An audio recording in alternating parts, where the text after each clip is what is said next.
Welcome to St Kilda Shaw's Kabbalat Shabbat service. The kettle, the river, and the bird. The Talmud teaches us the one who sees one of these three things, a kettle, a river, or a bird, in their dream, should expect to find shalom. Expect to find peace. Let me explain this very interesting teaching. This week we read about the rebellion of Korach against Moshe. Korach was a leader of a tribe, a powerful, rich, and clever man. He had a lot of respect from people and was in a great position to influence people. But that was not good enough. He wanted to be Moshe, the leader. He was not happy with his current role. His jealousy caused him to argue with Moshe and rebel. His jealousy ultimately led him to his demise. Jealousy can cause arguments, machlokas. So how do we avoid arguments and attain peace? The Hebrew word for peace is shalom. Shalom also comes from the Hebrew word shalem, meaning complete or perfect. True shalom is the achievement of perfection. But no one individual can be perfect. The famous rabbinic leader, the Chafetz Chaim, says the Jewish people are like an army, which can only be successful if all its varied divisions are represented and united towards a common goal. We all need to fulfill our own role and not be jealous of other people. Jealousy and arrogance prevent the achievement of perfection. They drive a wedge between people and destroy cooperation and coexistence. So what is it about the kettle, the river, and the bird that is so great? Well, a kettle. What does a kettle do? It unites the power of fire on the stove and water inside the kettle to cook food for our sustenance, for our enjoyment. Yet the pot itself gains nothing. It is burnt and blackened and gains nothing for itself. There are some people in the world who only worry about themselves. All they can think about is, what's in it for me? The pot teaches us how to fix this attitude. Don't worry about yourself so much. Worry about other people and how you can help. And what about the river? Thinking about a river is an antidote for jealousy. The river is so beautiful and useful when it stays within its boundaries, and yet it is so destructive when it overflows over its boundaries. Shalom, peace, requires a person to recognize his or her place in the world and the unique role each person has to play, while at the same time recognizing the contributions and worth of his fellow human. What about the bird? The bird can combat arrogance. Everyone can learn from a bird. The bird is flexible and light, always ready to make way for others and fly away. Let's learn from the kettle, the river, and the bird. Let's aim for true peace and perfection, true shalom. It's now my pleasure to hand over to Chazan Bradkay, who'll lead us in Kabbalat Shabbat, wishing you all a Shabbat Shalom. Shalom everybody, welcome. Thank you very much, Rabbi Hillel, for your words of inspiration as always. Tonight we're going to be doing an abridged Kabbalat Shabbat service. We'll do some of the Psalms together, some of the readings together, and we will end with L'Charudi, because that's when officially after that Shabbat comes in, and obviously we can't use electronics anymore. So I'm going to be davening tonight from the Art Scroll Siddur, and I'm starting off on page 308 with Psalm 95, the psalm in which we welcome the Shabbat, the Chun Ranana. L'Chun Ranana l'Adonai Nari Aletzur Yeshayenu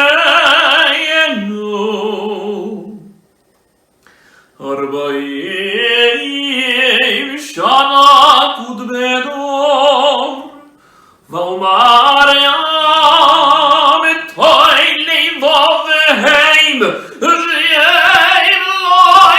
Lo'idod Rachai Asher Nishvati Ve'yapi Im Yevelun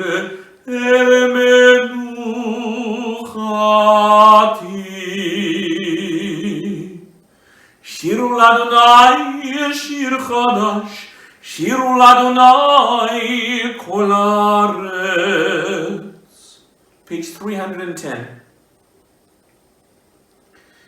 ישמחו השמיים ותגל הארץ, ירעם הים ומלואו, יעלו שרי כל אשר בו, אז ירנן כל הצייר. לפני אדוני קיווה לראות הארץ, ישפוט תבל בצדק, ועמים מאמונתו. אדוני מנהל הארץ ישמחו עם רבים. Bottom of page 310. Ove Adonai asinel ora shomer nafshat chasidav miyad rishoyim yatzileim or zarvalat tzadik ולשרלם שמחו צדיקים באדוני ויודו לזכר קודשו. page 312. מזמור שירו לאדוני שיר חדש כי נפלאות הארץ. מהרוד עמך וחי יחד ערים ירננו לפני אדוני קיווה לשפוט הארץ, ישפוט תבל וצדק ועמים במישרים.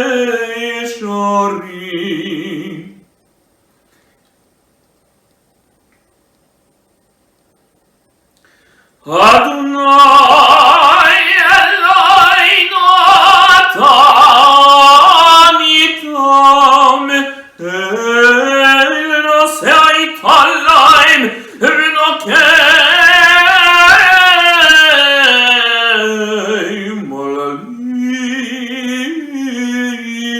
מלילותם רוממו אדוני אלוהינו השתחוו ליאור קודשו יקדוש אדוני אלוהינו. מזמור לדוד. page 214. middle of the page. כל אדוני חולל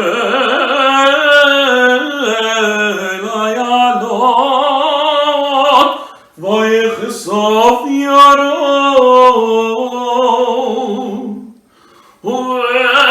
ויכלו כולו מרכבות. אדוני למם וישב וישב אדוני מלך לעולם. אדוני כל ימו ייתן אדוני יברך את עמו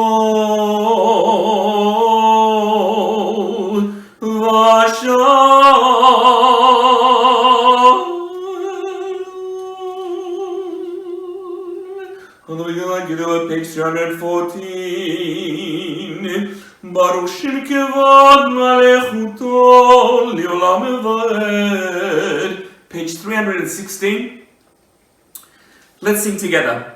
Lecha dodi likrat kala Penei Shabbat nekabla Lecha dodi likrat kala Penei Shabbat nekabla Shamor v'zachor v'diburecha v'shmiyanu Ela meyuchad Adonai echad O shemo echad l'shem u'tiferet Ve'letila lecha dodi likrat kala Penei Shabbat nekabla Likrat Shabbat lechu v'nei l'chakim mekor Habiracha merosh mikerem nesucha Sof ma'aseh v'machshavat tchila Echad dodi likrat kala Penei Shabbat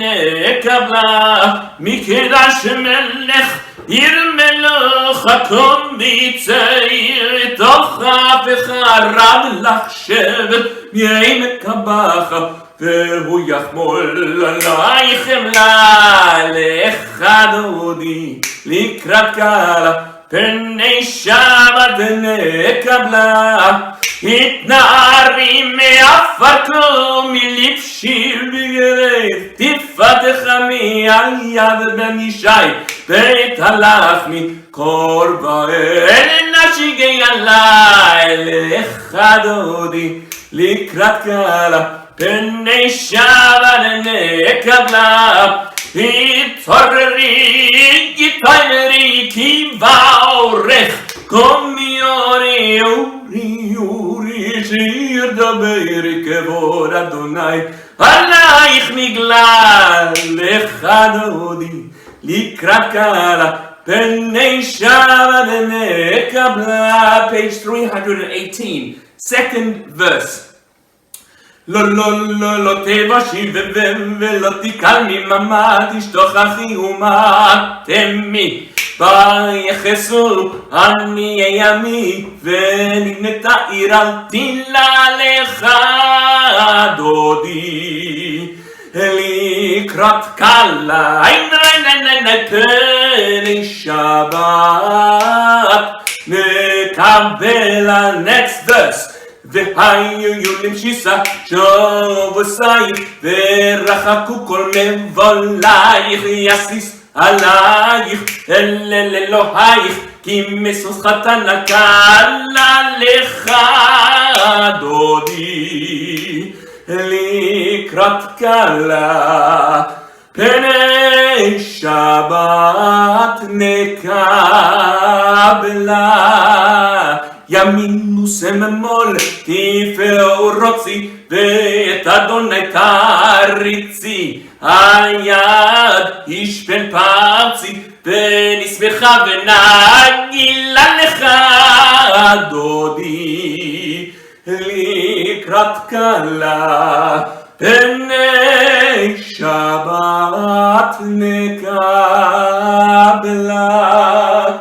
בואי ושלום עטרת פלה גם בשמחה ובצלה תוך אמוני עם סגולה איי בואי חלה לך דודי לקראת קלה פני שבת נקבלה שבת שלום ומבורך.